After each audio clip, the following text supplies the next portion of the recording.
Hello hi viewers, എല്ലാവർക്കും നമസ്കാരം. ഞാൻ ഇന്ന് ഇവിടെ പരിചയപ്പെടുത്തുന്നത് തഴുതാമ എന്ന് പറയുന്ന ഒരു ഔഷധ സസ്യത്തെക്കുറിച്ചാണ്. ഇതിനെ തഴുതാമ എന്ന് പറയും, തവിഴാമ എന്ന് പറയും. സംസ്കൃതത്തിൽ ഇതിനെ പുനർനവ എന്നാണ് പറയുന്നത്.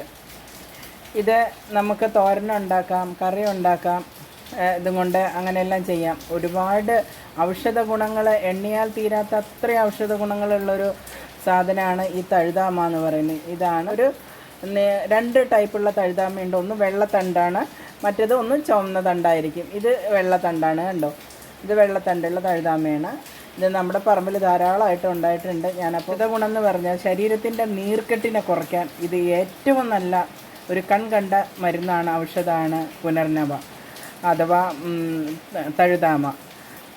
ദഹനത്തിന് നല്ലതാണ്, മലശോധനയ്ക്ക് നല്ലതാണ്, യൂറിനറി ഇൻഫെക്ഷന് നല്ലതാണ്, നമ്മുടെ ശരീരത്തിൽ അനീമിയ ഉണ്ടെന്നുണ്ടെങ്കിൽ അനീമിയയ്ക്ക് നല്ലതാണ്, ഹിമോഗ്ലോബിൻ്റെ അളവ് കൂട്ടാൻ നല്ലൊരു ഇതാണ് തഴുതാമ. അങ്ങനെ പറഞ്ഞാൽ തീരാത്ത അത്രയും ഔഷധ ഗുണങ്ങളുള്ള ഒരു ചെടിയാണ് ഈ തഴുതാമ എന്ന് പറയുന്നത്. നമ്മുടെ മുറ്റത്തും നമ്മുടെ വീടിൻ്റെ പരിസരത്തും പറമ്പിലും ഒക്കെ ഈ മഴക്കാലത്ത് ധാരാളമായിട്ട് ഉണ്ടാവും. പക്ഷേ ഇതാരും അത്ര ഉപയോഗിക്കാറില്ല. ഇതിൻ്റെ ഔഷധ ഗുണങ്ങൾ അറിയാഞ്ഞിട്ടാണോ എന്താണെന്നറിയില്ല, പക്ഷേ ആൾക്കാർ അത്ര ഉപയോഗിച്ച് കാണാറില്ല. ഇത് നമ്മളെല്ലാവരും ഇത് ശരിക്കും ഉപയോഗിക്കണം. എല്ലാത്തിനും നമ്മുടെ ഹാർട്ടിന് നല്ലതാണ്, ലിവറിന് നല്ലതാണ്. അങ്ങനെ ഒത്തിരി ഒത്തിരി ഒത്തിരി ഔഷധ ഗുണങ്ങളുള്ളൊരു സസ്യമാണ് തഴുതാമ. ഇത്രയും ഗുണം, അതാണല്ലോ സംസ്കൃതത്തിൽ ഇതിനെ പുനർനവ എന്ന് പറയുന്നത് തന്നെ.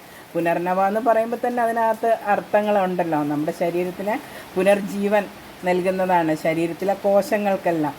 അപ്പോൾ അതും കൊണ്ടായിരിക്കാം അതിനെ പുനർനവ എന്നുള്ളത് പറയുന്നത്. അപ്പോൾ നിങ്ങളെല്ലാവരും ഇതൊന്ന് ട്രൈ ചെയ്ത് നോക്കുക. ഇതൊന്ന് കറിയോ തോരനോ ആയിട്ടോ നിങ്ങൾ വെച്ച് കഴിക്കുക. ഇതിൻ്റെ ഇല ഭയങ്കര സോഫ്റ്റായിട്ടുള്ളതാണ്. കറിയിൽ പരിപ്പിൻ്റെ കൂടെ ചേർത്തിട്ട് ഒന്ന് തിളയ്ക്കുമ്പോഴത്തേക്ക് തന്നെ നല്ല സോഫ്റ്റായിട്ടിരിക്കും. നല്ല ടേസ്റ്റുമാണ് ഇത് കഴിക്കുക. ഒരുപാട് ഔഷധങ്ങളുടെ കലവറയായിട്ടുള്ളതാണ് ഈ തഴുതാമ. ഇനി ഞാൻ ഈ തഴുതാമ കറി വയ്ക്കാൻ പോവുകയാണ്.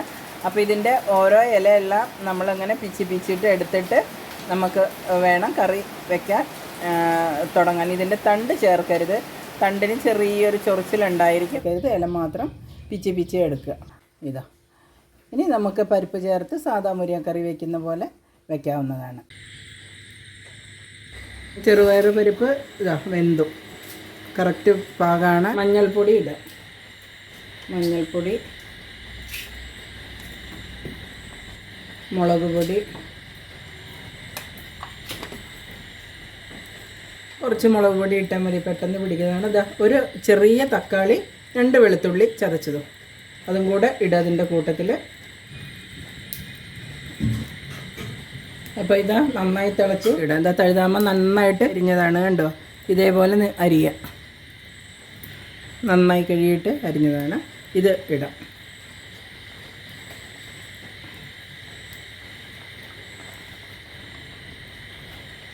നന്നായിട്ടൊന്ന് ഇളക്കി കൊടുക്കുക.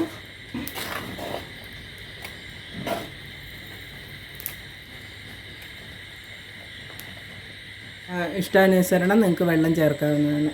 അടച്ച് വെച്ചിട്ട് വേവിക്കാം.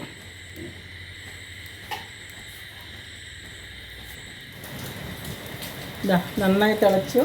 ഇതാ ഞാൻ കല്ലുപ്പാണ് ഇടുന്നത്. നന്നായിട്ട് ഇളക്കുക.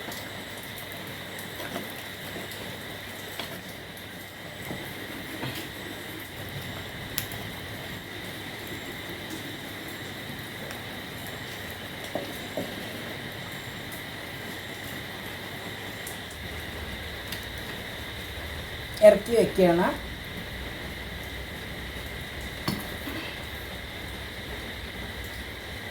ഒരു സ്പൂണ് നെയ്യാണ് എടുക്കണം. വെളിച്ചെണ്ണയിൽ വറുത്തിട്ടാലും നന്നായിട്ടുണ്ടാവും. ഇതാകുമ്പോൾ ഒന്നും കൂടെ ഒരു ടേസ്റ്റ് കൂടുതലുണ്ടായിരിക്കും. ഇത് വെളുത്തുള്ളിയാണ്, കുറച്ച് വെളുത്തുള്ളി ഇട്ടു.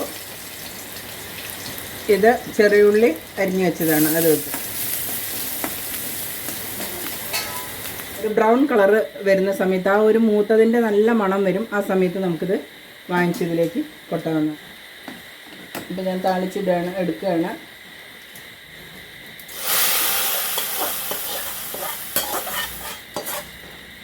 ഒരു 2 മിനിറ്റ് നേരം നമുക്കിതൊന്ന് അടച്ച് വയ്ക്കാം. നമുക്കൊന്ന് ഇളക്കാം. പെർഫെക്റ്റ് തഴുതാമ കറി ഇതാണ്. നിങ്ങളെല്ലാവരും ഇതൊന്ന് ഒരു പ്രാവശ്യം വെച്ച് നോക്കണം, കഴിക്കണം. ഒരു പ്രാവശ്യമല്ല, തഴുതാമ അത്രയും ഗുണങ്ങളുള്ളതാണ്. അതിൻ്റെ ഗുണങ്ങളെല്ലാം ഞാൻ പറഞ്ഞല്ലോ. അപ്പോൾ നിങ്ങൾ ഉണ്ടാക്കി നോക്കുക, കഴിക്കുക, ഫീഡ്ബാക്ക് എന്നെ അറിയിക്കുക. അപ്പോൾ എൻ്റെ വീഡിയോ കണ്ട് ഇഷ്ടമായിട്ടുണ്ടെന്നുണ്ടെങ്കിൽ ലൈക്ക് ചെയ്യുക, ഷെയർ ചെയ്യുക, സബ്സ്ക്രൈബ് ചെയ്യുക, തൊട്ടടുത്തുള്ള ഒരു ബെല്ലൈക്കൺ അമർത്തുക. അപ്പോൾ ഞാനിടുന്ന വീഡിയോകളെല്ലാം നിങ്ങൾക്ക് അപ്പോഴേക്കപ്പോഴേ കിട്ടുന്നതാണ്. നന്ദി, നമസ്കാരം.